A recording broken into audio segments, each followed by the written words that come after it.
Muy buenas noches. Yo soy Lady Kaboom y les doy la bienvenida a Perturbador, donde los monstruos no salen de la ficción, sino del expediente. Aquí el horror es real y tiene nombre. Hoy, en Perturbador, Marcel Petiot, el Doctor Muerte. Comenzamos. París, marzo de 1944. No es el frío lo que corta la respiración, sobre todo aquella noche. Es el aroma. Un humo espeso, gris amarillento. Se desliza por la calle Lesor como si tuviera peso, como si arrastrara algo más que ceniza. No es el humo habitual del carbón ni el de una cocina descuidada. Es denso, aceitoso. Tiene un fondo dulzón que se pega al paladar y deja una sensación metálica en la lengua. Los vecinos no saben describirlo con precisión, pero todos coinciden en lo mismo. Huele mal, profundamente mal. Las ventanas del número 21 están entreabiertas. El vidrio vibra levemente con el calor que empuja desde adentro.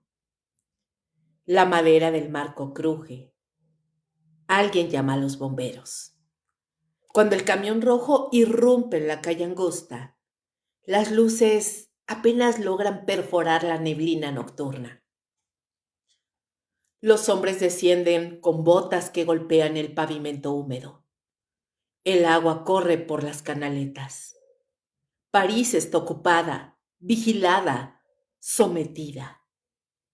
Pero esa noche, lo que ocurre detrás de esa puerta no tiene que ver con los alemanes. La puerta principal cede tras un empujón seco. El interior está tibio, no por la calefacción, sino por algo más intenso, más concentrado.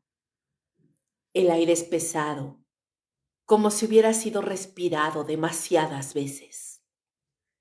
Huele a grasa quemada, a tela chamuscada, a algo orgánico que se transforma. Los bomberos avanzan cubriéndose la boca con pañuelos. La casa es elegante, discreta. Papel tapiz claro, alfombras bien cepilladas, muebles sólidos. Todo parece en orden, demasiado en orden. El humo no viene de la sala, viene del sótano. Bajan los escalones de madera uno por uno. Cada peldaño responde con un quejido sordo. Abajo, el calor es más intenso. El foco del techo parpadea. Las paredes están húmedas. Hay herramientas apoyadas contra un muro. Un recipiente metálico aún desprende vapor. Y entonces lo ven. Restos, no completos, no organizados, no dignos. Fragmentos oscuros, ennegrecidos, mezclados con cal viva. Huesos que no deberían estar ahí. Un cráneo parcialmente calcinado. Un brazo reducido a carbón irregular. La textura quebradiza de lo que alguna vez fue piel. Uno de los hombres retrocede y vomita contra la pared. El olor ahora es inconfundible. Carne humana. En un rincón hay maletas abiertas, etiquetas con nombres, papeles arrugados. Sombreros, guantes, zapatos alineados como si alguien los hubiera ordenado con paciencia metódica. Arriba, en la superficie tranquila de la casa, hay diplomas enmarcados, fotografías formales, una placa con letras doradas. Doctor. El propietario no está. Dicen que ayudaba a escapar a personas perseguidas, que conocía rutas secretas hacia Portugal, que organizaba salidas discretas rumbo a Argentina. En una ciudad donde desaparecer podía significar salvación, él ofrecía esperanza. Dinero a cambio de silencio. Confianza a cambio de vida. Pero en el sótano no hay pasaportes sellados, no hay mapas, no hay equipaje listo para cruzar fronteras. Hay huesos. París en 1944 ya estaba acostumbrada al miedo, a las sirenas, a los arrestos nocturnos, a las listas de nombres que jamás regresaban. Sin embargo, esto es diferente. Aquí no hay uniformes alemanes, no hay órdenes en alemán resonando contra las paredes. Aquí hay algo más íntimo, más cercano, más perverso. Un médico, un hombre instruido, pulcro, amable en la superficie. Un profesional que recibía a sus pacientes con voz suave y mirando firme. Un ciudadano respetable en tiempos de caos. Mientras los bomberos sellan la casa y la policía comienza a contar restos humanos que no pueden asociar fácilmente a cuerpos completos, una pregunta empieza a deslizarse por la ciudad como el humo de esa noche. ¿Quién era realmente el dueño de esa casa? ¿Un salvador que ayudaba a escapar del horror nazi? ¿O un depredador que convirtió la esperanza en anzuelo? Su nombre es Marcel Petiot. Y lo que ocurrió en la calle Les Eaux no fue un accidente, ni un arrebato, ni un acto desesperado. Fue un sistema, uno que funcionó durante meses, quizá años, sin que nadie mirara con suficiente atención. La puerta del número 21 se cerrará esa madrugada, pero el olor no desaparecerá tan fácil. Porque cuando la confianza se pudre, el hedor permanece. Y lo que comenzó como humo, pronto revelará una arquitectura completa del engaño y la muerte.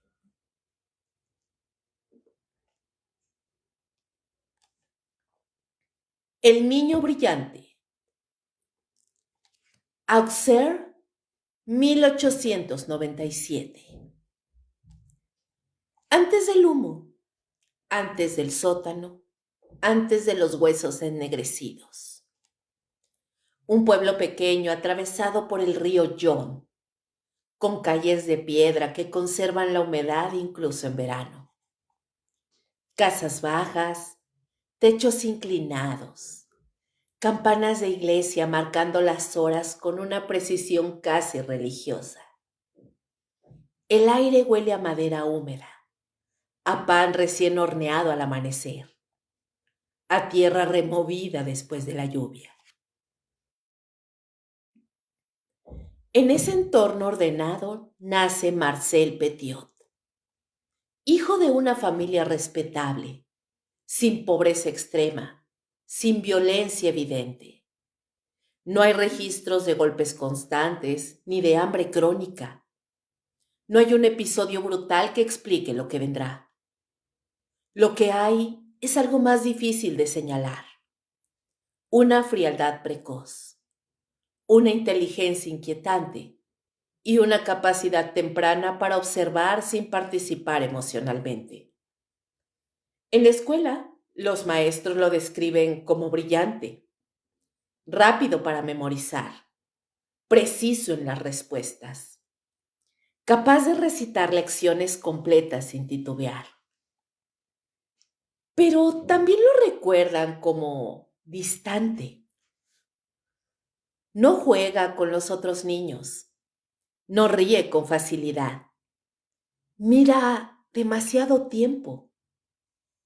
Hay informes de pequeños incidentes, mentiras elaboradas que no parecen necesarias, historias inventadas con detalles minuciosos, acusaciones falsas contra compañeros, robos menores que no responden a necesidad económica, sino a impulso.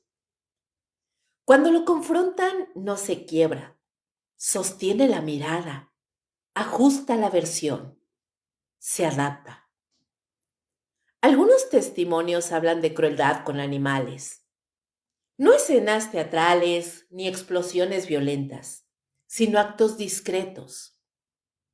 Un pájaro encontrado con el cuello torcido, un gato que desaparece. Nada que pueda probarse con claridad, pero suficiente para que ciertos vecinos empiecen a bajar la voz cuando lo ven pasar. En la adolescencia su comportamiento se vuelve más errático. Hay reportes de conducta agresiva, episodios de exhibicionismo, cartas obscenas enviadas a mujeres del pueblo. La familia avergonzada intenta encubrir. Se habla de problemas nerviosos, de imaginación excesiva. Es evaluado por médicos. Se menciona la inestabilidad, posible trastorno de conducta. Pero a principios del siglo XX la psiquiatría aún camina entre sombras. No hay diagnósticos claros, no hay tratamientos estructurados, solo observaciones escritas con tinta que el tiempo terminará archivando. Aún así, logra graduarse. Su inteligencia es real, no es fachada. Tiene disciplina cuando le conviene.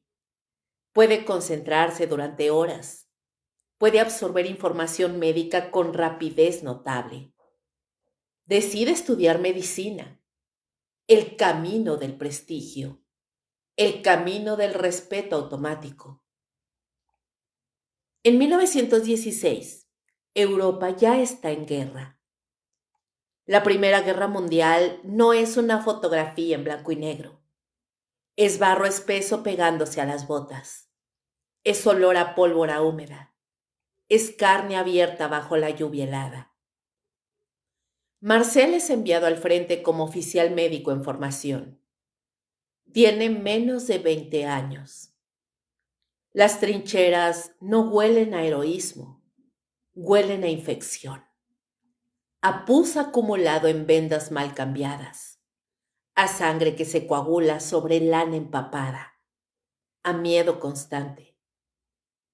Allí presencia cuerpos destrozados por artillería, mandíbulas arrancadas, extremidades suspendidas apenas por tendones, hombres jóvenes llorando como niños en la oscuridad. El sonido no es épico, es un gemido interminable que se mezcla con el silbido de los proyectiles. Muchos médicos quedan marcados por esa experiencia. Algunos desarrollan compasión extrema, otros se quiebran.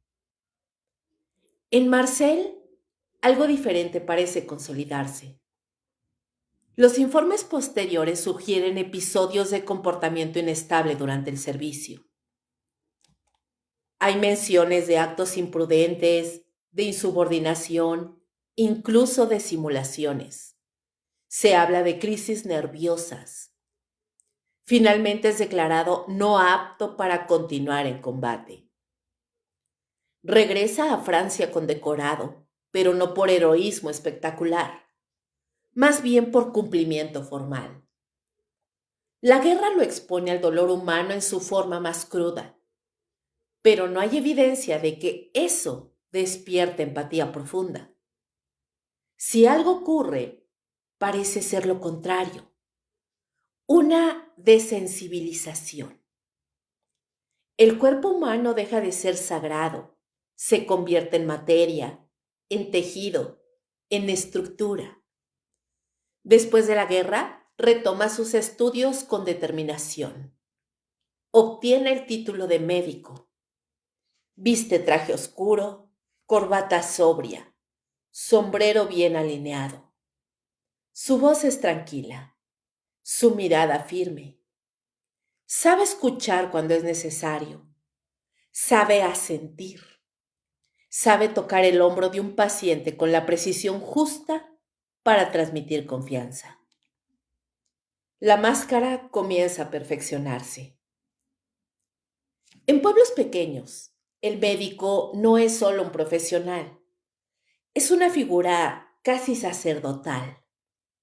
Entra a las casas, escucha secretos, observa dinámicas familiares, tiene acceso a vulnerabilidades que nadie más ve. Marcel entiende el poder que eso implica. Se instala como médico rural, alquila una casa respetable, coloca su placa en la entrada, recibe pacientes con puntualidad impecable, diagnostica con rapidez, receta con seguridad. Muchos lo consideran eficiente. Pero paralelamente surgen rumores, tratamientos cuestionables, certificados médicos emitidos con ligereza, manipulación de seguros, relaciones ambiguas con mujeres casadas, acusaciones de fraude menor. Nada lo suficientemente contundente para destruir su reputación, pero sí para generar una sensación persistente de incomodidad. Tiene talento para moverse en los bordes. Cuando alguien sospecha, él sonríe, ajusta su discurso, ofrece explicaciones técnicas que pocos pueden rebatir. Usa el lenguaje médico como escudo. La terminología se convierte en barrera. La gente asiente, confundida, y termina creyéndole. Ese es uno de sus rasgos más peligrosos: la capacidad de modular su identidad según el interlocutor. Ante autoridades es colaborador y culto. Ante pacientes es comprensivo y resolutivo. Ante críticos es indignado y elocuente. En privado, sin testigos, la expresión cambia. Hay relatos de explosiones de ira, de control excesivo, de necesidad constante de admiración. Si alguien cuestiona su competencia, la reacción no es simple molestia, es una herida profunda a su ego. El narcisismo no siempre grita. A veces se presenta como seguridad impecable, como convicción absoluta en la propia superioridad moral e intelectual.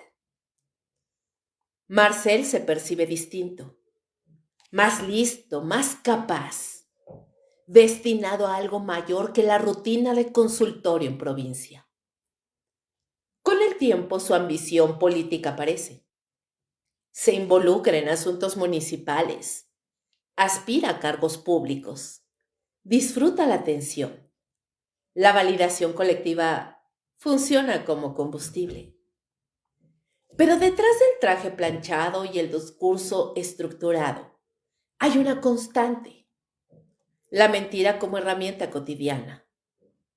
No miente por necesidad, miente porque puede, porque le permite moldear la realidad a su favor.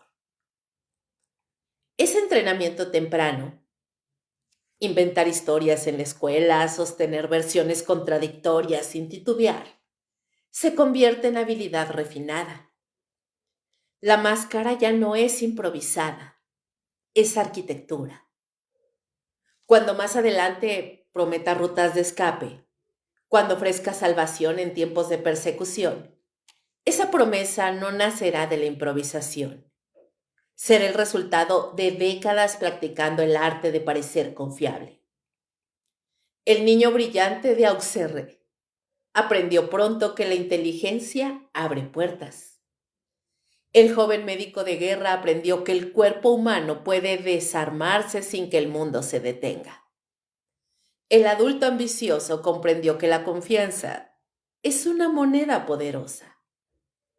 Y cuando todos esos aprendizajes se alineen en el contexto adecuado, miedo colectivo, ocupación extranjera, desesperación, la combinación será letal. Aún faltan años para la casa de la calle Les Sœurs. Aún faltan maletas alineadas y sótanos con vapor. Pero la base ya está construida. No nació monstruo en una noche. Se fue puliendo, con cada mentira sostenida, con cada gesto ensayado frente al espejo, con cada mirada que logró convencer. El niño brillante aprendió a imitar lo que el mundo quería ver. Y el mundo, complacido, le creyó. El doctor Satán. El consultorio huele a desinfectante barato y madera encerada. La placa en la puerta refleja la luz de la tarde. Doctor Marcel Petiot. Letras negras, impecables. La sala de espera es estrecha pero ordenada. Dos sillas alineadas contra la pared. Una mesa con revistas médicas y periódicos doblados con precisión. Un perchero donde cuelgan abrigos húmedos en invierno. Todo transmite pulcritud, método, autoridad. En Villeneuve-Rousseau, donde decide establecerse tras la guerra, el médico no es solo un profesional, es un árbitro moral, un consejero, una figura que penetra en la intimidad de las casas sin levantar sospechas.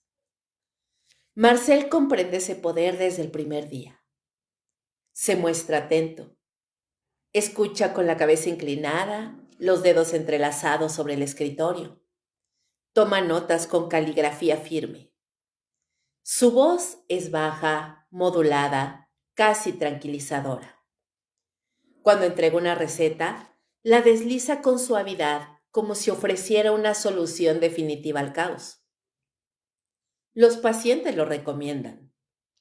Es joven, inteligente, diferente.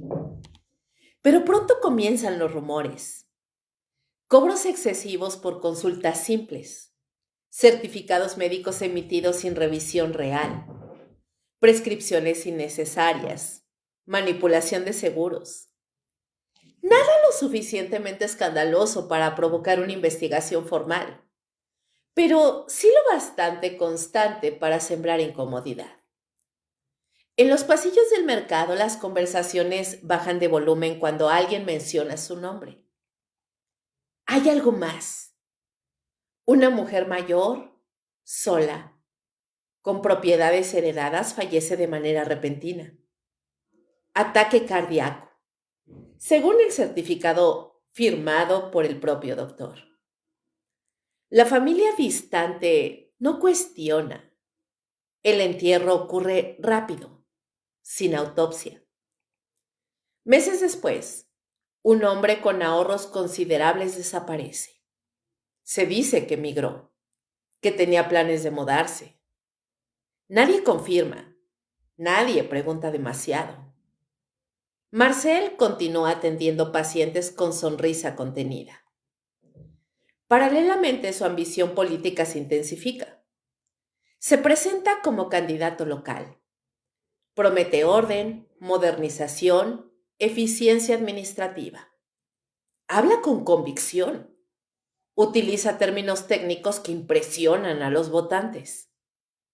Gana terreno. Cuando obtiene un cargo municipal, el tono cambia sutilmente.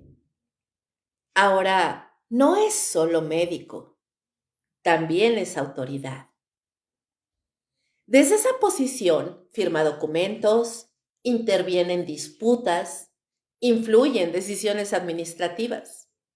Maneja información sensible. Conoce quién tiene deudas, quién posee tierras, quién está enfermo y vulnerable. El poder amplifica sus impulsos. Hay acusaciones de corrupción, desvío de fondos, uso indebido de recursos municipales. Cuando surgen investigaciones preliminares, responde con indignación teatral. Denuncia persecución política. Utiliza su inteligencia para desviar la atención. Presenta documentos. Crea confusión burocrática. Muchos se cansan antes de probar nada. En el consultorio, el aire parece más pesado. Algunos pacientes describen una sensación incómoda cuando él se acerca demasiado. Su proximidad es invasiva, aunque profesional en apariencia.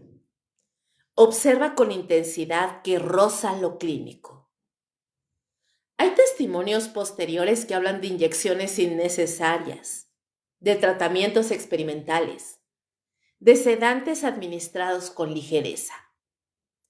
Nadie puede demostrar intención homicida, pero la línea entre terapia y abuso comienza a difuminarse. En privado, su carácter se vuelve más volátil. Explota con facilidad ante críticas. Discute con colegas. Amenaza con demandas. Su necesidad de superioridad no tolera contradicción.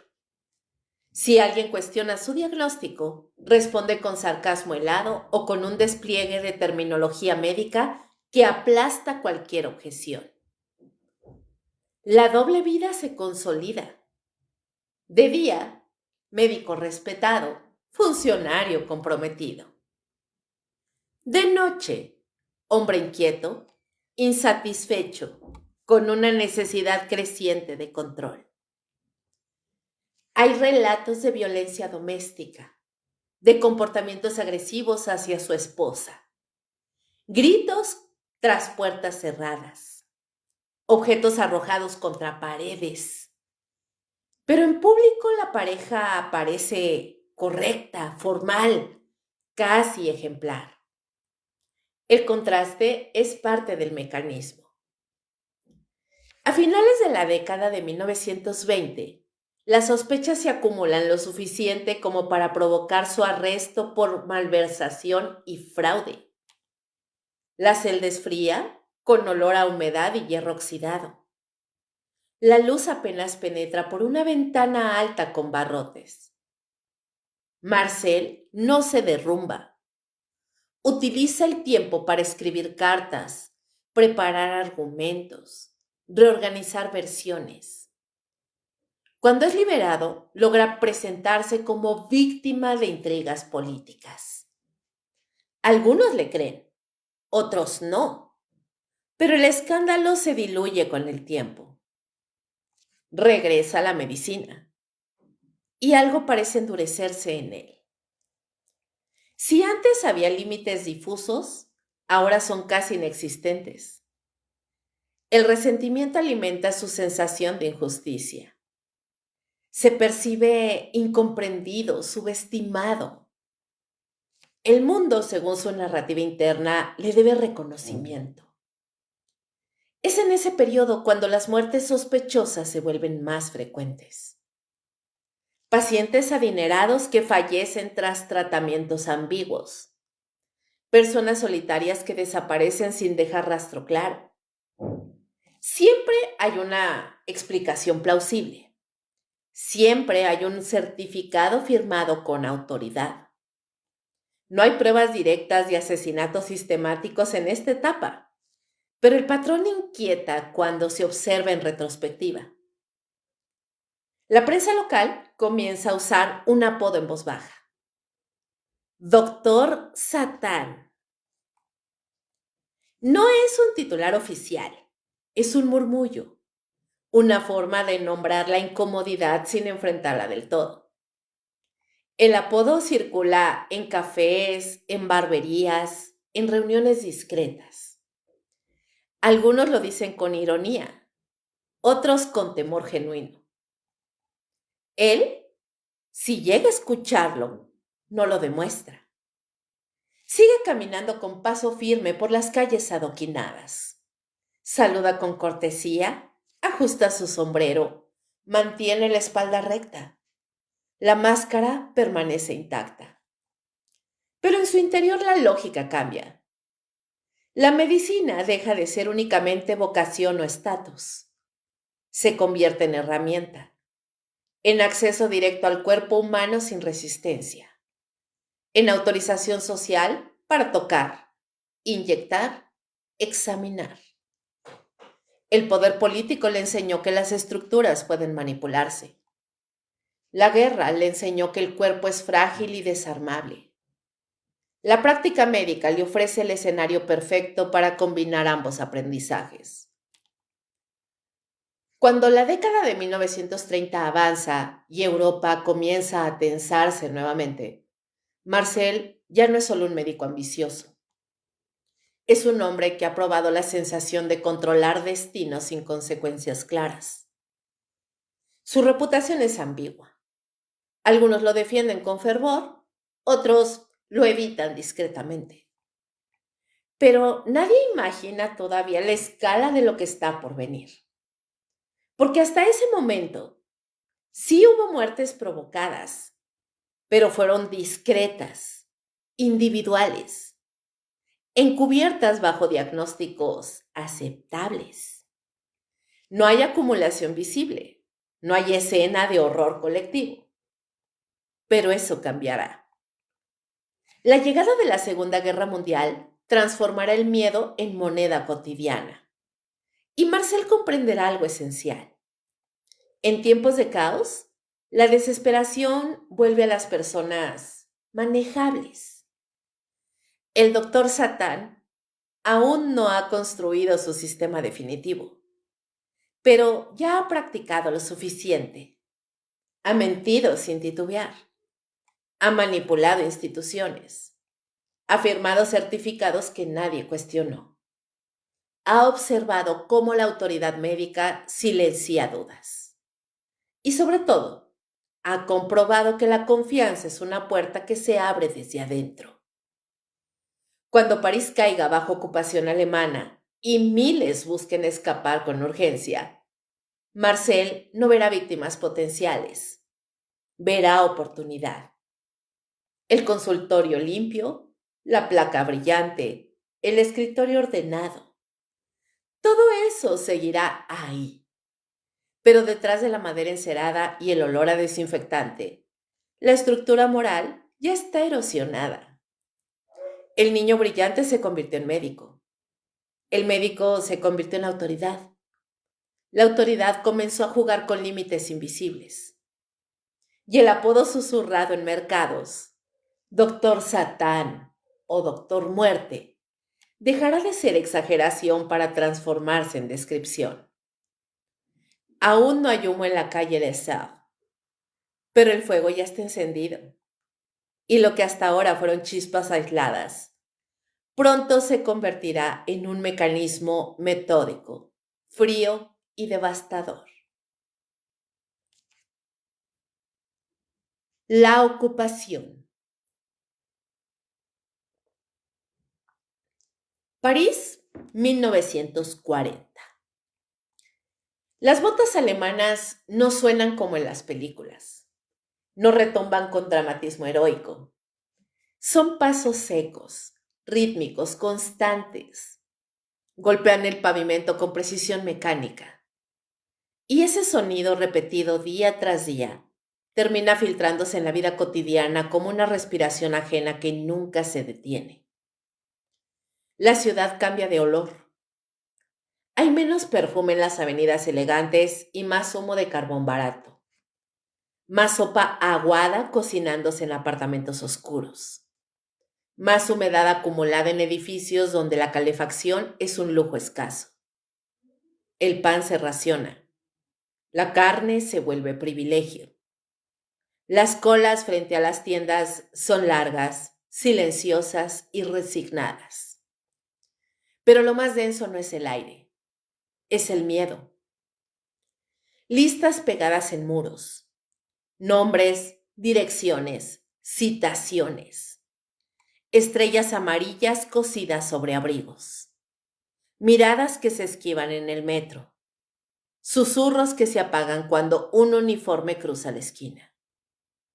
Las deportaciones comienzan a formar parte del paisaje invisible. Camiones cerrados, ventanas cubiertas, familias enteras que desaparecen en la madrugada. Nadie pregunta demasiado. Preguntar es peligroso. En ese clima, la desesperación se convierte en mercancía. El mercado negro florece como hiedra sobre ruinas. Cigarrillos estadounidenses intercambiados por joyas familiares. Documentos falsos impresos en imprentas clandestinas. Contactos que prometen rutas seguras hacia la frontera española o portuguesa. Todo tiene precio. Y Marcel Petiot observa. Ya no es el médico rural de provincia. Se ha trasladado a París. Una ciudad más grande, más anónima, más propicia para diluir identidades. Alquila una casa en la calle Les Seups, número 21. Fachada discreta, barrio respetable, nada ostentoso, nada que llame la atención. En su interior instala consultorio. La placa vuelve a brillar. En tiempos de ocupación, un médico es aún más necesario. Las enfermedades no se detienen por la guerra. Las infecciones siguen avanzando. Los cuerpos siguen enfermando. Y el doctor Petiot ofrece atención puntual, diagnósticos firmes y voz segura. Pero ahora añade algo más. Contacto, rutas, posibilidades. No lo anuncia en carteles.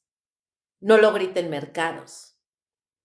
La información circula de boca en boca. Alguien escucha que el doctor conoce personas que pueden sacar judíos de Francia, que tiene conexiones con la resistencia, que organiza salidas discretas hacia Portugal. Desde ahí, barco rumbo a Sudamérica. Argentina es el destino más repetido. Argentina. La palabra suena como promesa cálida en medio del invierno europeo. Un lugar lejano donde el miedo no llega, donde no hay listas ni estrellas cosidas. El método de captación es simple y eficaz. Primero la consulta médica convencional.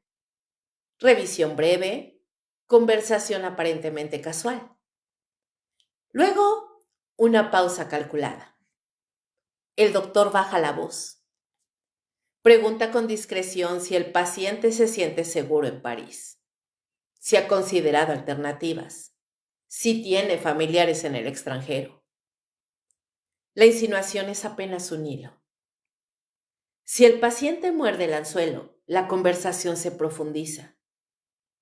Petiot explica el proceso como algo delicado, costoso, requiere discreción absoluta, pasaportes falsos, contactos en la frontera, transporte privado.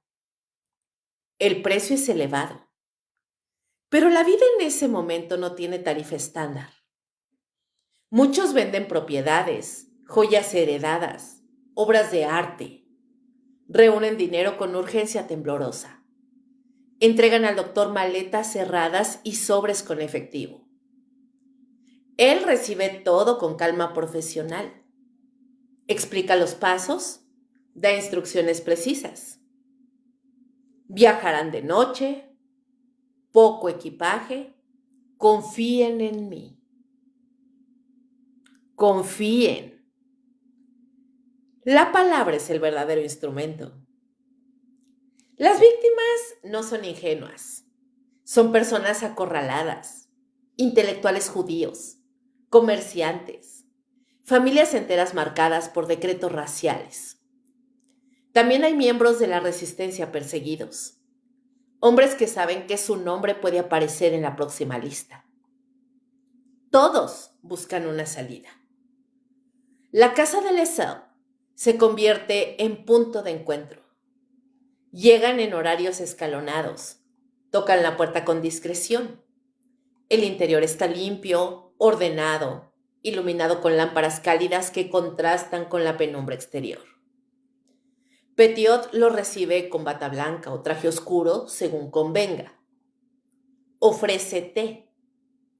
Habla de serenidad. Repite el plan.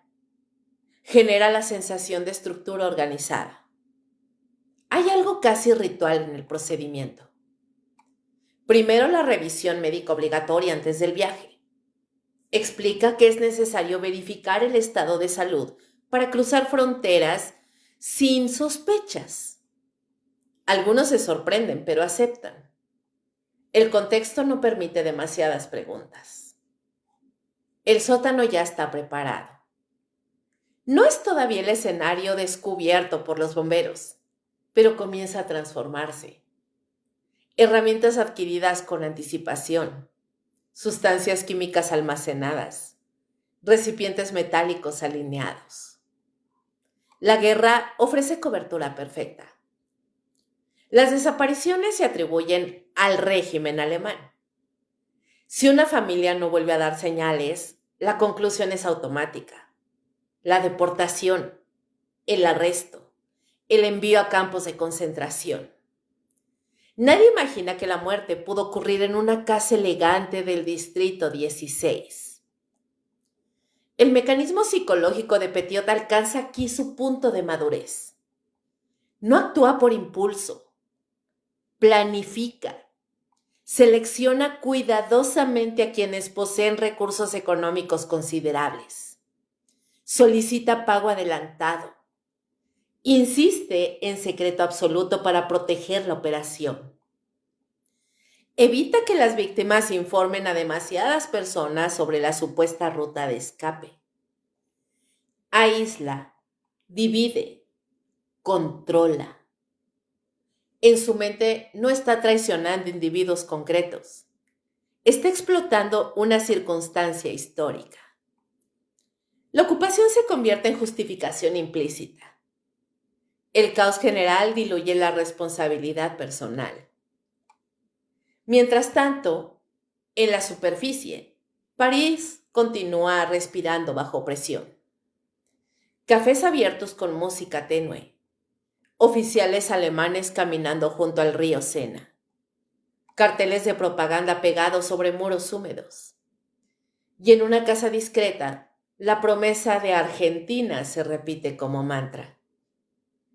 Algunos testimonios posteriores descubren que varios testigos describían la última sensación antes de desaparecer, con una mezcla de alivio y nerviosismo. La creencia de que por fin alguien ofrecía una salida concreta, que el médico sabía lo que hacía. Es el triunfo definitivo de la máscara. El niño brillante que aprendió a mentir sin temblar. El médico que comprendió el valor del lenguaje técnico.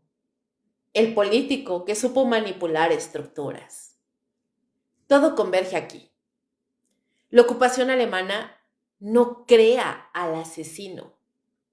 Le proporciona el escenario perfecto. En un tiempo donde el mal viste uniforme extranjero, nadie sospecha del vecino elegante que promete salvación. El horror parece venir de afuera, con acento alemán y documentos oficiales, no con bata blanca y tono tranquilizador. Pero la casa de Lae'zel empieza a absorber secretos, maletas que no regresan, dinero que cambia de manos, nombres que se borran de registros familiares. El sistema aún no ha sido descubierto. La ciudad está demasiado ocupada sobreviviendo como para mirar hacia adentro. Y Marcel Petiot, en el centro de esa tormenta moral, perfecciona su método con precisión quirúrgica. No necesita violencia visible en la calle. No necesita persecuciones. Solo necesita una puerta cerrada, una promesa y la certeza de que, en tiempos de guerra, la desaparición siempre tiene una explicación conveniente. La ocupación ha transformado París en un laberinto de sombras. Y en uno de esos pasillos oscuros, un médico ofrece una salida. Lo que nadie imagina es que esa salida no conduce a Argentina, conduce hacia abajo, hacia un sótano donde la esperanza empieza a oler diferente.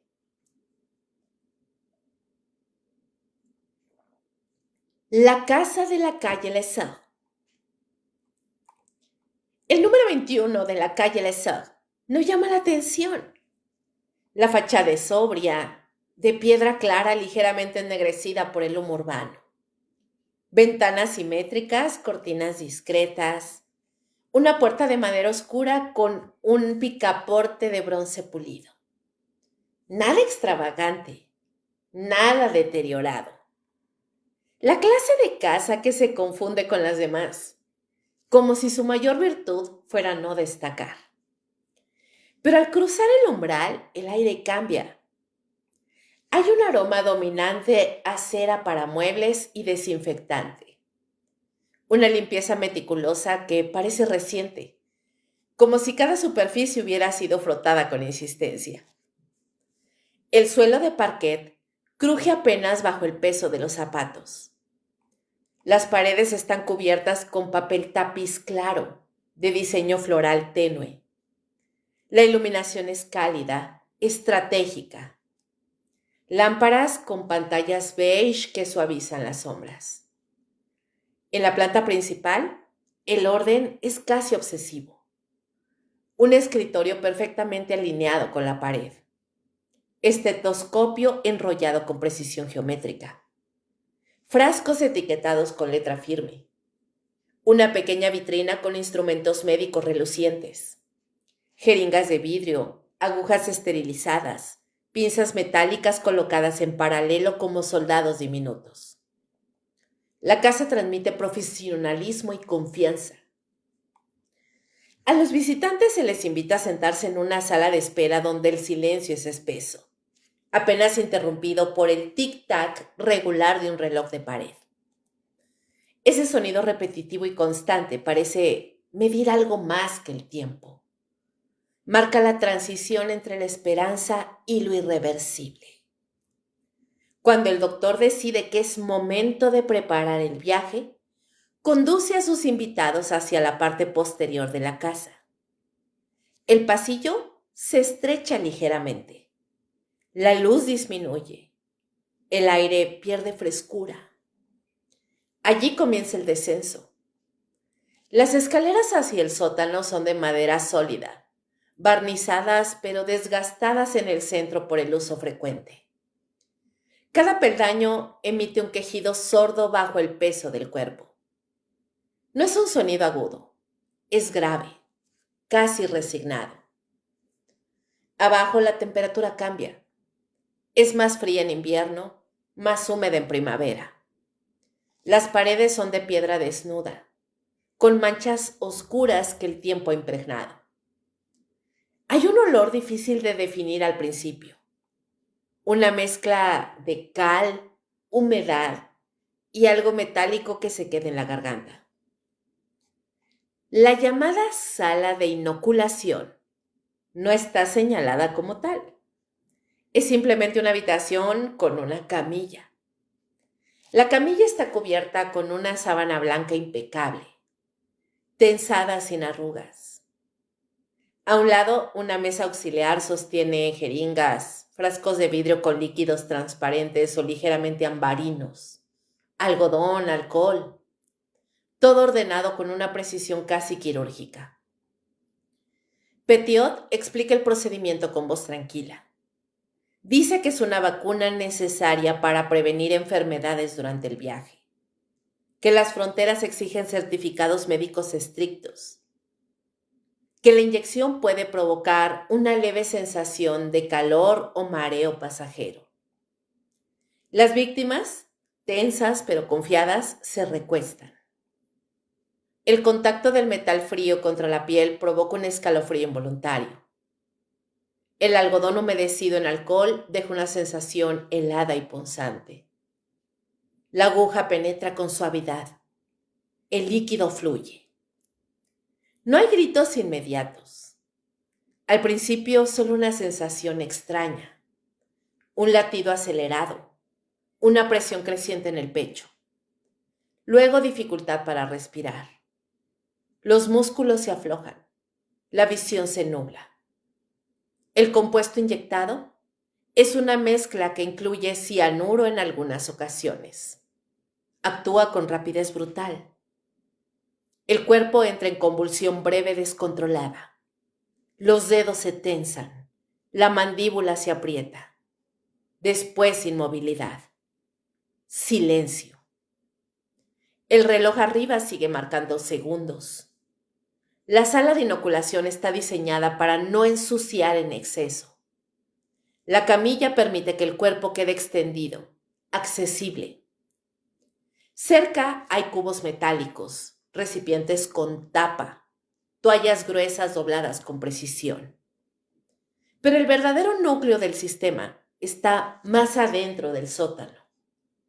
Una habitación contigua alberga herramientas que no pertenecen al ámbito médico tradicional.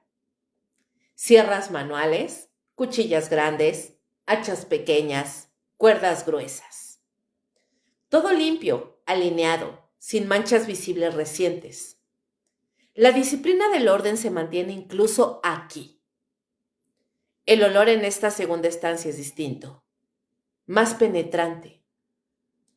Hay notas químicas intensas provenientes de barriles llenos de cal viva y otros compuestos corrosivos. La cal tiene textura granular, áspera al contacto. Cuando se mezcla con materia orgánica y humedad, genera calor. Un calor que acelera la descomposición. En el suelo, desagües improvisados permiten que líquidos se filtren. No es un sistema industrial sofisticado, pero sí funcional, suficiente para fragmentar, reducir, ocultar. El proceso es metódico. Después de la muerte, el cuerpo es despojado de ropa y objetos personales. Las maletas se vacían arriba. Documentos y dinero se separan con cuidado. Joyas clasificadas. Relojes guardados en cajas. En el sótano, el cuerpo se convierte en tarea. La sierra entra en contacto con hueso con un sonido seco, repetitivo. No es un corte limpio como en cirugía hospitalaria. Es más áspero, más primitivo. El olor a líquido hemático se mezcla con el químico de la sal. El aire se vuelve denso, casi masticable. Petiot trabaja con concentración fría. No hay prisa, no hay vacilación. Cada movimiento parece ensayado. Si una herramienta se desafila, la afila. Si un recipiente se llena, lo sella y lo mueve. En ocasiones utiliza una estufa o incinerador improvisado para reducir partes más pequeñas. El humo resultante es el que años después alertará a los vecinos. Humo espeso con ese tono dulzón insoportable que se adhiere a la memoria. Las paredes del sótano absorben olores con el tiempo. Incluso cuando se limpian, queda un rastro casi imperceptible, como si la piedra retuviera recuerdos orgánicos. Arriba, la casa sigue pareciendo ordenada. Las cortinas permanecen cerradas en momentos estratégicos. Las visitas se programan de forma que no coincidan.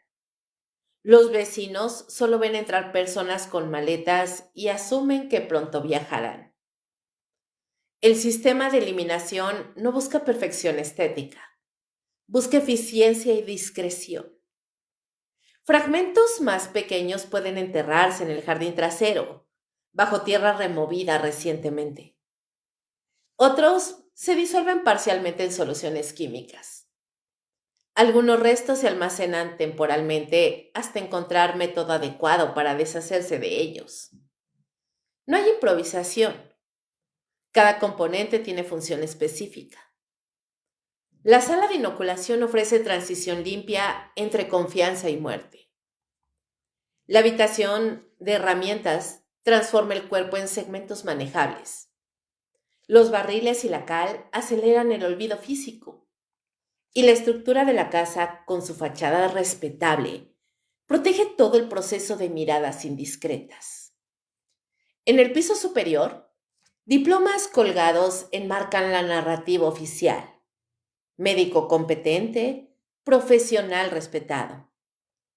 La coherencia visual es crucial. Nada debe sugerir desorden moral. Lo perturbador no es solo la violencia, es la coexistencia perfecta entre apariencia y mecanismo. Mientras en otras partes de París la brutalidad alemana es visible, con uniformes y armas, aquí el horror es doméstico, controlado, silencioso, sin testigos directos que sobrevivan para describirlo. El sótano no grita, susurra. Susurra con el roce de metal contra hueso, con el burbujeo leve de sustancias químicas reaccionando, con el crujido de madera cuando un nuevo visitante desciende confiado. La casa de la calle Les Saules no fue escenario de un arrebato momentáneo.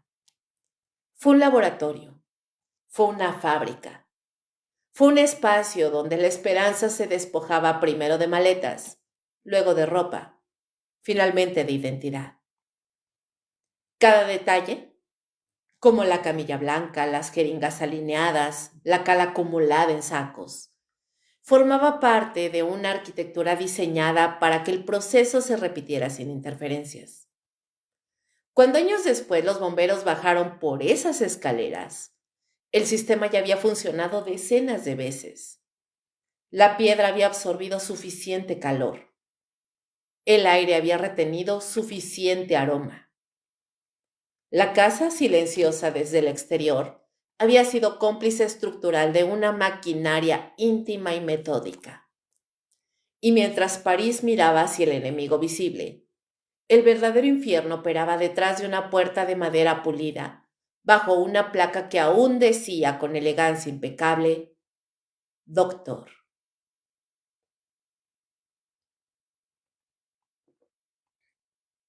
El mecanismo. El asesinato en la casa de la calle Les Saules no era un estallido, era un procedimiento. No comenzaba con violencia visible ni con gritos desgarradores. Comenzaba con una conversación tranquila, con una taza de té humeante entre las manos temblorosas de alguien que creía estar a punto de escapar de la guerra. El mecanismo estaba diseñado para minimizar resistencia. Primero, la evaluación. Petiot hacía preguntas precisas. Nombre completo, edad, estado de salud, recursos disponibles, contactos en el extranjero. No solo recopilaba información, medía vulnerabilidad. Calculaba cuánto podían pagar y cuán desesperados estaban. Luego, la exigencia del secreto absoluto. Si demasiadas personas lo saben, el plan fracasa. Y esta frase funcionaba como llave psicológica. Aislaba a la víctima, reducía la posibilidad de que alguien notara la desaparición inmediata. El día acordado, la persona llegaba con equipaje ligero, ropa adecuada para un supuesto viaje largo, documentos falsificados en preparación, dinero en efectivo oculto entre telas o entregado directamente al doctor. El pago siempre antes del procedimiento. La excusa médica era coherente con la época. Una inyección preventiva contra enfermedades tropicales o infecciones fronterizas. El argumento tenía peso científico suficiente para no ser cuestionado por quienes ya confiaban en él. La aguja entraba con precisión profesional. El compuesto variaba según disponibilidad, pero el cianuro fue uno de los principales. Inyectado en dosis letal, actuaba con rapidez brutal. La reacción era casi inmediata. Ardor súbito en el pecho, mareo violento, dificultad respiratoria. El cuerpo entraba en espasmo breve, involuntario. Los músculos se tensaban y la piel adquiría un tono grisáceo. El proceso podía durar segundos o pocos minutos. Petiot observaba. No intervenía para aliviar. Esperaba la inmovilidad total. Cuando el silencio reemplazaba la respiración, comenzaba la siguiente fase, el despojo. Ropa retirada con cuidado para evitar manchas visibles arriba. Bolsillos vaciados. Objetos personales clasificados. Los papeles podían quemarse en pequeñas cantidades para no generar humo excesivo. El dinero se guardaba en compartimentos ocultos. Las joyas se almacenaban en cajas de metal. El cuerpo, ahora inerte, era trasladado a la segunda estancia del sótano. Allí el mecanismo adquiría otra textura. La sierra manual no produce un sonido limpio. Es un ritmo áspero, irregular, que exige presión constante. La fricción contra el hueso genera vibración en las manos. El aire se llena de un olor metálico intenso, mezclado con el químico de la cal cercana. No había rabia en el movimiento, había método. Primero, separación de extremidades para facilitar manipulación. Luego, reducción del torso. Cada corte buscaba eficacia, no precisión estética. Las herramientas se limpiaban con agua y soluciones desinfectantes tras cada uso. La disciplina era en la higiene fundamental para evitar rastros visibles o infecciones accidentales. En ocasiones el proceso incluía extracción de dientes con piezas de oro. Nada debía desperdiciarse. Las fosas químicas eran parte crucial del sistema. Barriles grandes, metálicos, llenos de cal viva o sustancias corrosivas. La cal al contacto con humedad y tejido orgánico generaba calor y aceleraba la descomposición. El cuerpo fragmentado se introducía en recipientes. Se añadía más compuesto encima. La reacción producía burbujeo leve, vapor tenue, un olor penetrante que combinaba mineral y carne en transformación. El calor liberado ayudaba a degradar tejidos blandos. No era un proceso instantáneo, requería su tiempo. Por eso el sistema estaba escalonado. Mientras un cuerpo se descomponía parcialmente en un barril, otro podía estar en fase inicial. La rotación permitía continuidad sin saturar el espacio. Cuando los restos se reducían lo suficiente, podían trasladarse al jardín trasero. El suelo era removido en puntos estratégicos. La tierra húmeda absorbía fragmentos mezclados con cal y con el tiempo la superficie volvía a aparecer intacta. En otras ocasiones, partes más pequeñas eran incineradas en un horno improvisado. El humo resultante era espeso, dulzón, difícil de disimular completamente. Esa fue una de las fallas del mecanismo. La combustión excesiva generaba señales olfativas que no siempre podían atribuirse a carbón o basura común. Pero durante meses nadie investigó con profundidad. La rutina se consolidó. Consulta, cobro, inyección, silencio, desmembramiento, disolución, limpieza. Cada etapa tenía su lugar en la secuencia. No había improvisación emocional. Si surgió un imprevisto, es decir, una reacción más prolongada, un ruido inesperado arriba, el doctor esperaba, ajustaba, retomaba el procedimiento con calma fría. El tiempo para él no era enemigo, era recurso. A medida que el número de víctimas aumentaba, el mecanismo se perfeccionaba. Ajustaba dosis para acelerar la muerte. Organizaba mejor las herramientas. Calculaba horarios para evitar coincidencias. Reducía al mínimo el intervalo entre una desaparición y otra. No necesitaba fuerza física extraordinaria. Necesitaba tener el control. El control estaba en la confianza inicial y en la certeza de que nadie saldría con vida para contradecir su versión. El aspecto más perturbador del mecanismo no era la violencia física en sí, sino la ausencia de conflicto visible. No había persecuciones por la casa, no había forcejeos prolongados. La muerte llegaba bajo la apariencia de cuidado médico. Ese contraste anulaba la resistencia. El doctor no gritaba, no celebraba, no manifestaba placer evidente. Su satisfacción, si es que existía, parecía residir en la eficacia, en la repetición exitosa del sistema, en la acumulación silenciosa de bienes y dinero. Mientras la guerra avanzaba y París seguía respirando bajo ocupación, en el sótano del ESOP, la rutina no se interrumpía. Cada nuevo visitante representaba una transacción completa, esperanza intercambiada por muerte. El mecanismo funcionaba porque combinaba tres elementos esenciales: autoridad profesional, contexto histórico caótico y un secreto absoluto. La ocupación alemana ofrecía explicación automática para cualquier ausencia. Las familias que no recibían noticias asumían lo peor: un arresto, deportación, lo mandaron a un campo de concentración.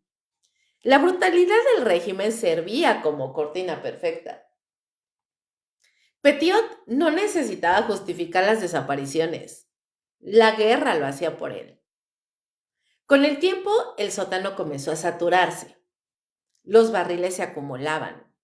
El jardín recibía más tierra removida. El incinerador trabajaba con mayor frecuencia. El riesgo aumentaba proporcionalmente al volumen. Pero la confianza en su propio ingenio era mayor que la prudencia.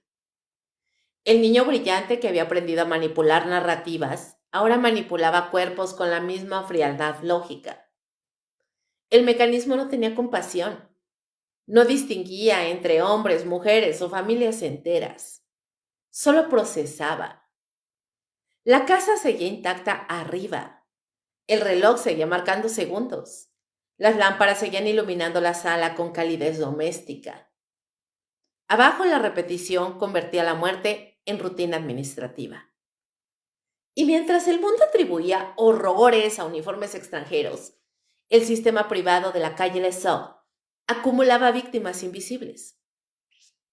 Hasta que el humo, inevitable consecuencia de tanta combustión, empezó a escapar por las ventanas. Y el mecanismo, diseñado para ser silencioso, dejó de escapar el primer indicio audible de su existencia.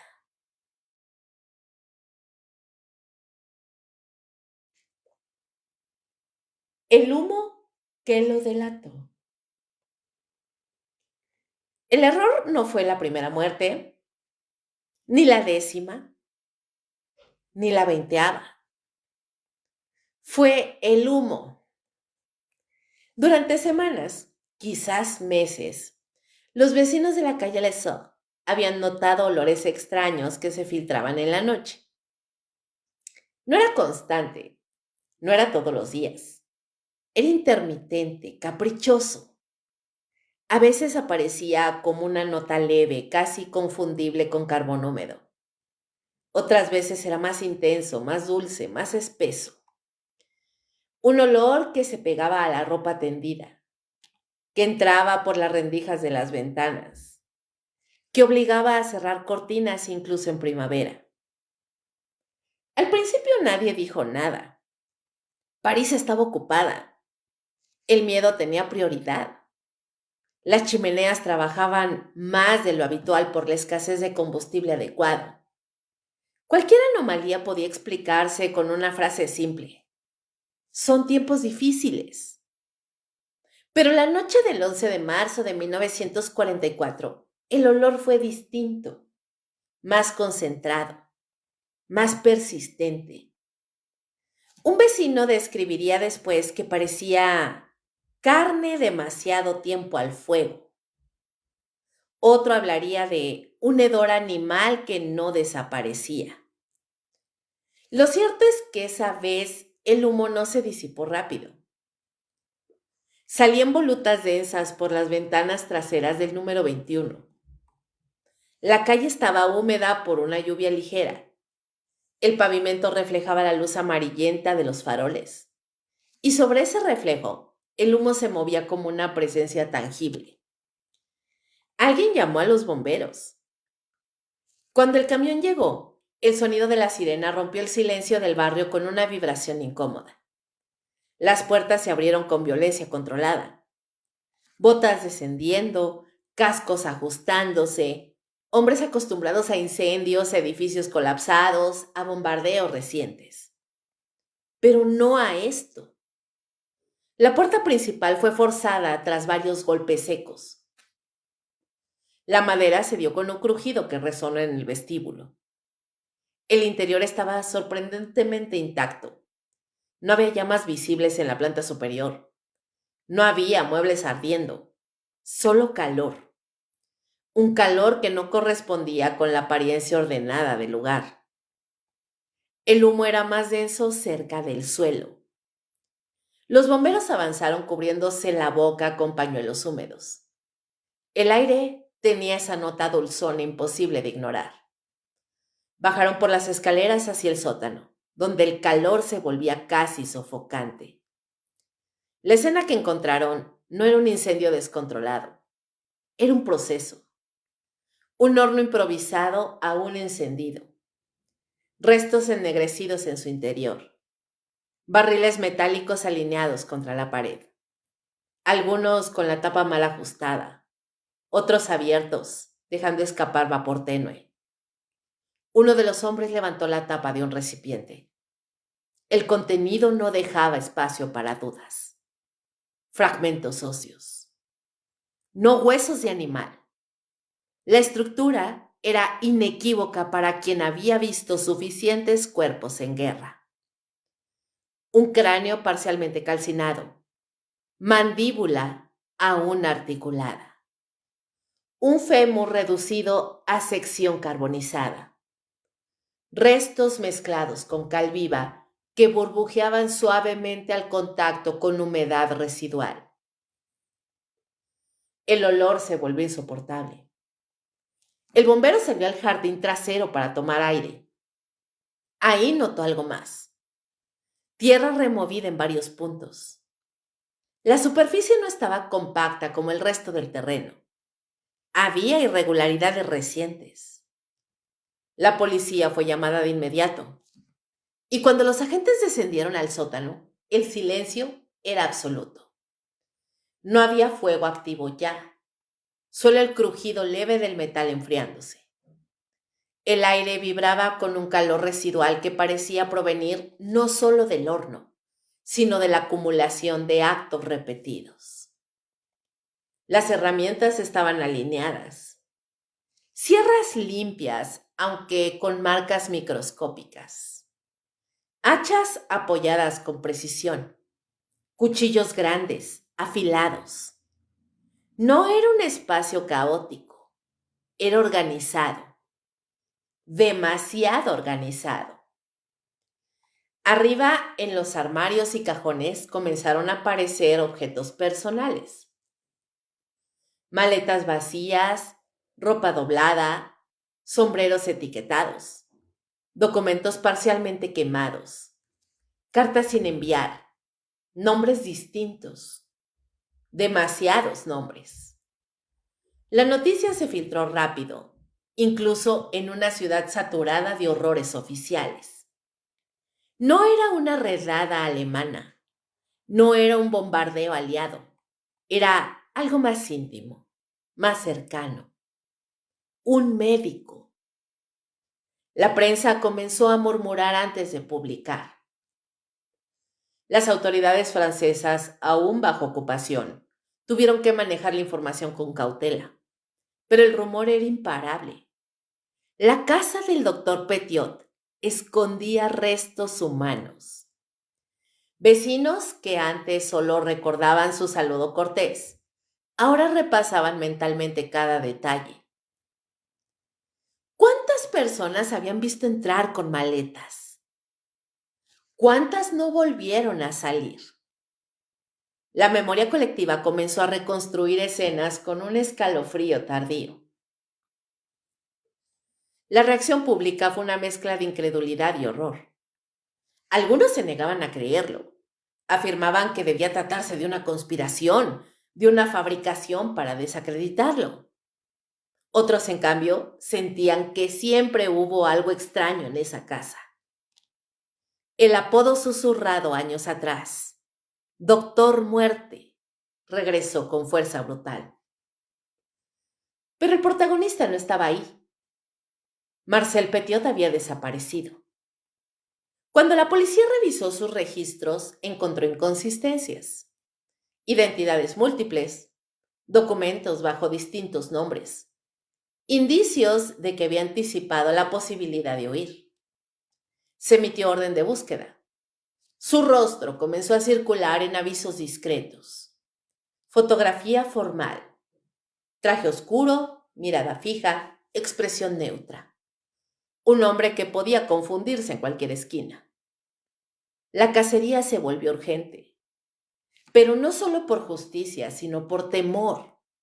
Si había logrado quitarle la vida a tantas personas bajo apariencia respetable, ¿dónde estaba ahora? ¿Cuántas identidades podía adoptar? Mientras tanto, el sótano del número 21 fue sometido a excavaciones meticulosas. El jardín reveló más restos, fragmentos enterrados a distintas profundidades. La tierra, al removerse, liberaba un olor antiguo mezclado con humedad y descomposición. Los peritos trabajaron con mascarillas improvisadas. Cada hallazgo era colocado en cajas numeradas. El conteo crecía. 10, 20, 30 posibles víctimas.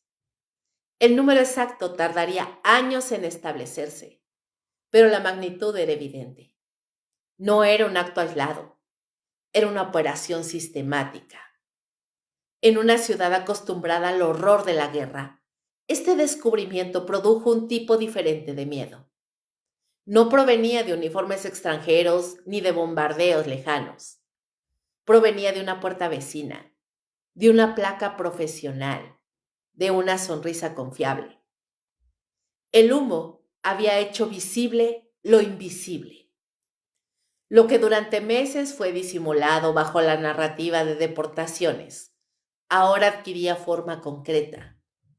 Huesos contables, herramientas tangibles, barriles reales. La búsqueda de Petiot se intensificó.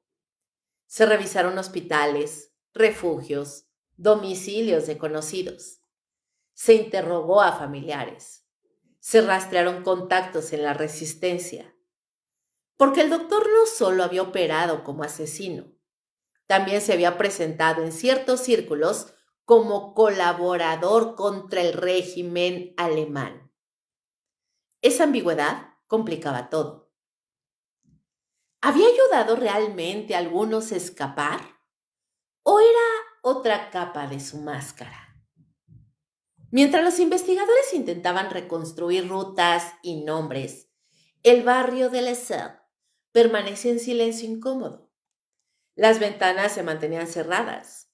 Los vecinos evitaban cruzar miradas demasiado largas. La casa quedó sellada.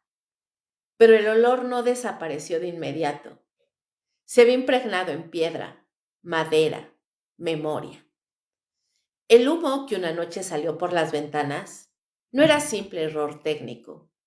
Era el síntoma inevitable de un sistema saturado, de una maquinaria que había funcionado tanto tiempo sin interrupción, que terminó desbordándose. Y ahora, con el doctor fugitivo y el sótano convertido en escena criminal, la pregunta que recorría París no era solo cuántos murieron, era cómo es que nadie lo vio antes. El humo había sido advertencia tardía. La delación involuntaria de un mecanismo que por primera vez dejó escapar una señal imposible de ignorar. El juicio del monstruo. La sala de Palacio de Justicia de París estaba cargada de un aire denso, como si el oxígeno mismo se hubiera vuelto más pesado desde el día en que comenzó el juicio. Afuera, el invierno de 1946 parecía aferrarse a los muros con un frío húmedo que penetraba hasta los huesos. Adentro, el murmullo era un rumor continuo, grave, expectante. Cada banca crujía bajo el peso de los curiosos, de los familiares de desaparecidos, de periodistas que apretaban sus libretas con dedos entumecidos. Cuando Marcel Petiot entró en la sala, no hubo sobresalto, no fue necesario. Su presencia no irrumpió, se deslizó. Caminaba erguido, con un traje oscuro perfectamente ajustado, la corbata alineada con precisión milimétrica. Sus ojos, pequeños y atentos, recorrieron el recinto con una calma que rozaba lo ofensivo. No parecía un hombre perseguido por el horror.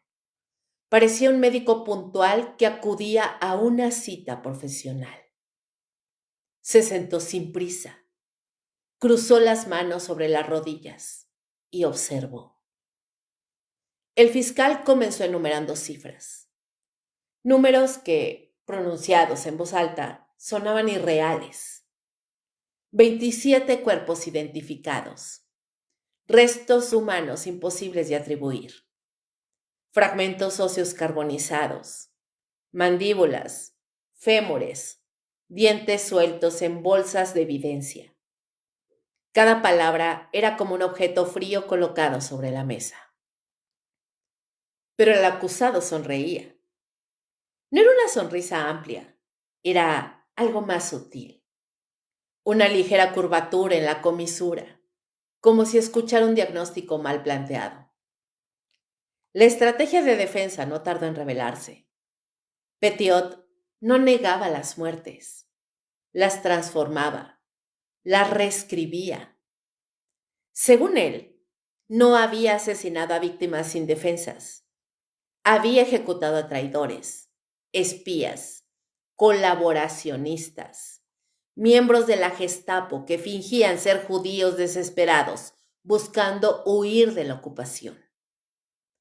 En su versión, la casa de la calle Les Sceaux no era un matadero, era una trampa patriótica. Su voz era firme, didáctica incluso. Explicaba con precisión cómo infiltraba redes de traición, cómo los conducía al sótano para interrogarlos, cómo actuaba por Francia. Cada frase estaba pulida, sin titubeos. Hablaba como quien expone una tesis médica ante colegas. La sala reaccionaba con incredulidad. Algunos sollozaban, otros apretaban los puños. Una mujer se desmayó cuando escuchó el nombre de su hermano mencionado como agente enemigo. Las mujeres tuvieron que asistirla mientras el acusado observaba la escena con una curiosidad distante. No mostraba compasión, tampoco odio, solo interés. El fiscal desmontaba una por una sus afirmaciones. Mostraba cartas confiscadas, objetos personales recuperados entre las cenizas, el anillo con inscripción hebrea, fotografías familiares, documentos de identidad, historias completas reducidas a pruebas etiquetadas. Las víctimas no eran agentes secretos, eran hombres y mujeres que buscaban escapar del terror alemán. Personas que habían vendido lo poco que tenían para pagar la promesa de un viaje inexistente a Argentina. El nombre de cada desaparecido era pronunciado con solemnidad, y cada vez que se hacía silencio, el eco parecía prolongarse más de lo natural. Petiot escuchaba. A veces inclinaba la cabeza, a veces cerraba los ojos brevemente, como si meditara una respuesta quirúrgica. En una de las sesiones más tensas tomó la palabra sin que nadie se lo pidiera. Se levantó despacio. La madera del estrado crujió bajo su peso. Miró al jurado con una intensidad calculada. Ustedes necesitan un monstruo, dijo. Francia necesita un monstruo. Su voz no se quebró. No hubo dramatismo, solo una afirmación seca, como un diagnóstico definitivo. Aseguró que la nación, humillada por la ocupación, buscaba purgar su vergüenza, que era más sencillo condenarlo que aceptar las complicidades, los silencios, los colaboracionismos reales que habían manchado a tantos. Se presentó como chivo expiatorio, como héroe incomprendido. Hubo un murmullo colectivo. Algunos periodistas levantaron la cabeza con súbita tensión. La narrativa era audaz, peligrosamente seductora. Durante semanas, el juicio se convirtió en espectáculo. Los titulares lo llamaban Doctor Muerte. Las caricaturas lo dibujaban con bisturí y cuernos. Las multitudes se agolpaban fuera del tribunal esperando verlo entrar o salir, buscando en su rostro algún indicio de culpa visible. Pero su expresión permanecía inalterable. Cuando los forenses describieron el estado de los restos hallados en la casa, el ambiente se volvió irrespirable. Hablaron de fragmentos hervidos, de tejidos sometidos a sustancias químicas, de huesos fracturados deliberadamente para caber en recipientes estrechos. La descripción no necesitaba exageraciones. La precisión técnica bastaba para que el público sintiera náuseas. Y aún así, el acusado tomó notas. Escribía con una pluma estilográfica negra, inclinando ligeramente el cuerpo sobre el papel. De vez en cuando levantaba la mirada, como si evaluara la competencia del testigo. No hubo confesión, no hubo remordimiento, solo una insistencia obstinada en su relato alternativo. Cuando llegó el momento de la sentencia, el silencio fue absoluto. El presidente del tribunal leyó el veredicto con voz firme. Culpable de múltiples asesinatos, condenado a muerte por guillotina. Al escuchar la palabra muerte, Petiot no reaccionó, no bajó la cabeza, no suspiró. Solo acomodó el nudo de su corbata con un gesto casi imperceptible. El 25 de mayo de 1946, en la prisión de la Santé, el amanecer fue gris y húmedo. El patio olía a piedra mojada. La guillotina, ensamblada en la penumbra, parecía un mecanismo antiguo, preciso, ajeno a emociones humanas. Dicen que caminó sin resistencia, que no necesitó ser arrastrado, que incluso intercambió algunas palabras con el sacerdote que intentó ofrecerle consuelo. Cuando la cuchilla cayó, el sonido fue seco, breve. Un golpe metálico seguido de un silencio que se expandió como una mancha. Pero incluso después de su ejecución, las preguntas no desaparecieron. El número exacto de víctimas nunca pudo determinarse con certeza. Algunos restos jamás fueron identificados. Algunas familias nunca recibieron respuesta definitiva. Y en el fondo de la memoria colectiva de París, quedó algo más inquietante que el horror mismo. La posibilidad de que un hombre pudiera construir una máscara tan perfecta, tan convincente, que durante años nadie quisiera ver lo que se escondía detrás. El juicio terminó. La condena se ejecutó. Los periodistas pasaron a nuevas historias. Pero la casa de la calle Les Sœurs, con sus muros impregnados de humo y secretos, siguió respirando en la imaginación de quienes conocieron el caso. Porque lo verdaderamente perturbador no fue solo lo que hizo, fue la serenidad con la que lo explicó y la naturalidad con la que intentó convencernos de que todo había sido necesario.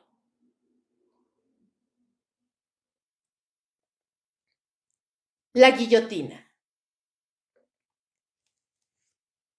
La condena fue pronunciada sin temblor, pero la palabra quedó suspendida en el aire como una campana que no deja de vibrar.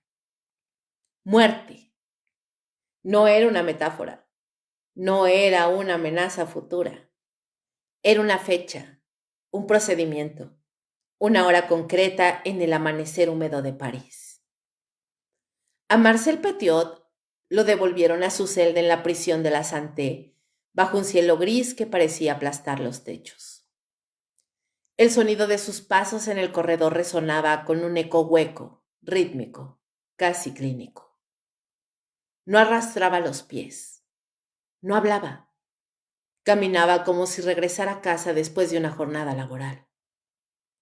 La celda era estrecha, paredes de piedra fría, con manchas oscuras que el tiempo había vuelto permanentes. Un catre metálico con un colchón delgado, áspero al tacto. Una manta que olía a humedad rancia y desinfectante barato. Una pequeña ventana enrejada dejaba entrar un hilo de luz pálida que apenas lograba dibujar un rectángulo sobre el suelo. Esa fue su última habitación. La noche previa a la ejecución no estuvo marcada por gritos ni súplicas. No hubo golpes desesperados contra los barrotes. Según los testimonios de los guardias, pasó horas sentado en el catre, la espalda recta, las manos apoyadas sobre las rodillas. En ningún momento pidió papel y pluma. Escribió con pulso firme. Nadie sabe con exactitud qué pensamientos quedaron en esas líneas finales. Lo que sí se sabe es que no parecían las palabras de un hombre quebrado. El pasillo olía a hierro oxidado y sopa fría. Los otros presos guardaban un silencio extraño, como si la proximidad de la muerte fuera contagiosa. De vez en cuando se escuchaba el arrastre de una cubeta, el tintinear de unas llaves, la tos seca de algún recluso. Petiot durmió, no profundamente, pero lo suficiente como para cerrar los ojos durante intervalos regulares. El guardia que lo vigilaba dijo después que parecía un hombre concentrado, no angustiado. Al amanecer, cuando la luz comenzó a filtrarse con un tono azulado, fue despertado sin brusquedad. Es la hora. No preguntó cuánto faltaba, no pidió más tiempo. Se levantó con movimientos medidos. Se lavó el rostro en el pequeño lavabo de porcelana agrietada. El agua estaba helada. El vapor apenas se insinuaba. Se peinó con los dedos. Ajustó el cuello de la camisa. La escena tenía una calma inquietante, como la preparación de un médico antes de entrar a un quirófano. El sacerdote llegó poco después. Traía el olor tenue del incienso impregnado en la sotana. Intentó hablarle de arrepentimiento, de perdón, de la posibilidad de redención en el último instante. Petiot escuchó sin interrumpir, los ojos fijos en un punto indeterminado del muro. Cuando finalmente respondió, su voz fue baja, casi pedagógica. He hecho lo que debía hacerse. No hubo confesión, no hubo disculpa, solo esa frase pronunciada sin emoción aparente. Afuera, en el patio interior de la prisión, la guillotina ya estaba instalada. La madera del marco era oscura, pulida por el uso y el roce. La cuchilla, limpia y reluciente, reflejaba una luz opaca. El aire olía a tierra húmeda y metal frío. Un grupo reducido de funcionarios esperaba en silencio. No era un espectáculo público, como se podía esperar en años o en siglos anteriores. Era un procedimiento administrativo. Lo condujeron por el corredor. Cada paso producía un sonido seco sobre el piso de piedra. No se resistió, no miró a los lados. La sensación era la de una marcha inevitable, mecánica. Cuando salió al patio, el aire fresco de la madrugada le golpeó el rostro. El cielo estaba cubierto por una capa uniforme de nubes.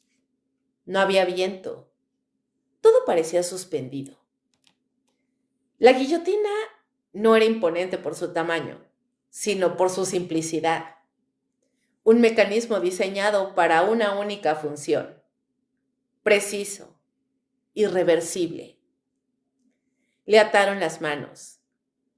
El contacto de la cuerda contra la piel dejó una marca rojiza. Lo colocaron frente a la tabla basculante. El verdugo, experimentado, actuaba con eficiencia profesional. No había odio en sus movimientos, tampoco compasión, solo rutina. En ese instante, algunos testigos buscaron en el rostro del condenado un gesto humano, una grieta, un temblor, un parpadeo distinto, pero no lo encontraron. Su expresión permanecía neutra, casi curiosa, como si observara el procedimiento desde fuera de sí mismo. Fue inclinado hacia adelante. La madera estaba fría contra la mejilla. El olor a barniz viejo y hierro era penetrante. Durante una fracción de segundo, el mundo se redujo a esa textura áspera bajo su piel. El mecanismo se activó. El sonido fue breve. El deslizamiento metálico de la cuchilla seguido de un golpe seco. Nada más. No hubo prolongación. No hubo eco dramático. Solo el cumplimiento exacto de una sentencia. La cabeza fue recogida con rapidez. El cuerpo, inerte, dejó de pertenecerle. El patio recuperó su silencio. Algunos afirmaron que en el último instante sus labios se movieron. Otros negaron cualquier gesto. La historia oral tiende a inventar detalles cuando la realidad resulta demasiado simple. ¿Hubo remordimiento? ¿Un pensamiento final de culpa? ¿O simplemente vacío? Es imposible saberlo. Lo que sí quedó fue la sensación de una mente que nunca se fracturó hacia afuera. Un hombre que hasta el final sostuvo su narrativa, que se consideró actor necesario en una época caótica, que jamás aceptó la etiqueta de asesino común. Después de la ejecución, París siguió respirando. Los mercados volvieron a llenarse de voces. Las cicatrices de la ocupación alemana comenzaron a cubrirse con nuevas historias. Pero el caso dejó una huella persistente, una sombra difícil de disipar. La guillotina cumplió su función física, cerró el expediente judicial, selló una condena, pero no resolvió el enigma.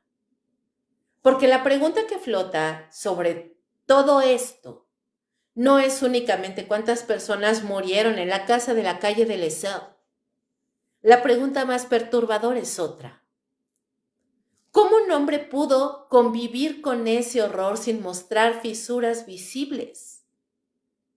¿Cómo sostuvo su máscara incluso cuando la cuchilla estaba a centímetros de su cuello? En la memoria colectiva su figura quedó congelada en esa última imagen, un rostro inmóvil frente al mecanismo de muerte. No gritó, no imploró, no se quebró. Y tal vez ahí reside el verdadero escalofrío. No en la sangre, no en el humo, no en los restos humanos ocultos bajo el suelo, sino en la posibilidad de que el mal pueda presentarse con voz serena, manos firmes, con una lógica interna tan coherente que quien la sostiene nunca se siente un monstruo. La cuchilla cayó, el cuerpo desapareció, pero el vacío no dejó que se cerrara todo con el simple golpe metálico. Porque algunas historias no terminan cuando se ejecuta la sentencia. Terminan cuando aceptamos que el horror puede tener el rostro de un hombre perfectamente tranquilo. Y bien, hay algo profundamente perturbador en esta historia que va más allá de los cuerpos. Va más allá del humo espeso que salía por la chimenea de la calle de Lesseps, más allá del golpe seco de una cuchilla al amanecer. Lo verdaderamente inquietante no es solo el crimen, es la confianza. Un médico representa alivio, representa conocimiento, representa una figura ante la cual bajamos la guardia. Le entregamos nuestro cuerpo, nuestra salud, nuestra vulnerabilidad más íntima. Nos sentamos frente a él con el pulso expuesto, con la respiración frágil, esperando cuidado, no destrucción. Y sin embargo, fue precisamente esa investidura la que permitió a Marcel Petiot operar durante años sin que la sospecha lo alcanzara con la fuerza suficiente. El contexto histórico fue un terreno fértil. París estaba herida. La ocupación alemana había sembrado miedo, paranoia, desesperación. Las familias buscaban huir, salvarse, escapar hacia cualquier lugar donde la persecución no tuviera alcance. Argentina se convirtió en una promesa lejana, en palabra susurrada con esperanza. En medio de ese caos, apareció un hombre que ofreció una salida. No era un rufián de callejón oscuro. No era un extraño sin credenciales. Era un médico. Un profesional que hablaba con autoridad, que vestía con pulcritud, que manejaba términos científicos y mostraba seguridad en cada gesto. En tiempos de incertidumbre, la seguridad es seductora. Y cuando el miedo aprieta, la mente busca creer. La psicopatía, chicos, no siempre grita. A veces explica, justifica, argumenta. Se construye una lógica propia tan sólida que quien la habita deja de percibirse como monstruo. Esa es quizá la dimensión más inquietante, la coherencia interna del mal. Durante el juicio, sostuvo que actuaba por Francia, que eliminaba traidores, que era necesario ensuciarse las manos para proteger a la nación. No se describía ni se percibía como un asesino, sino como ejecutor de una misión superior. Esa narrativa repetida con convicción le permitió mirar a los ojos al jurado sin temblor. El mal disfrazado de salvación. Y miren, la historia siempre nos obliga a mirar con incomodidad esa frontera difusa entre el contexto y la responsabilidad individual. Sí, claro, la guerra distorsiona valores. Sí, la ocupación genera zonas grises, pero hay una línea que no se diluye con el miedo colectivo. Y es la decisión consciente de instrumentalizar la confianza para destruir. La casa de la calle Lesau no fue solo un escenario físico, fue un laboratorio de manipulación. Allí convergieron las desesperaciones de quienes querían vivir y la frialdad de quien decidió convertir esa esperanza en trampa. Y la pregunta persiste, incómoda, casi susurrada en la oscuridad. ¿Lo habríamos creído nosotros? Si hubiéramos vivido en aquel París de 1943, con las redadas nocturnas, con los trenes partiendo hacia destinos inciertos, con el sonido de botas marcando el pavimento, ¿habríamos dudado de un médico que ofrecía una salida? ¿O habríamos apretado los billetes en la mano agradecidos por la posibilidad de escapar? La confianza es una puerta y toda puerta abierta implica vulnerabilidad. El caso no terminó con la guillotina. ¿Terminó? Si es que terminó. Cuando comprendimos que el horror no siempre se anuncia con violencia visible. A veces se presenta con voz calmada, con títulos académicos, con una promesa razonable. Esa es la herencia más inquietante de esta historia. No la sangre, no el humo, no los restos ocultos bajo el suelo, sino la certeza de que el mal puede sentarse frente a nosotros, mirarnos serenamente y ofrecernos ayuda.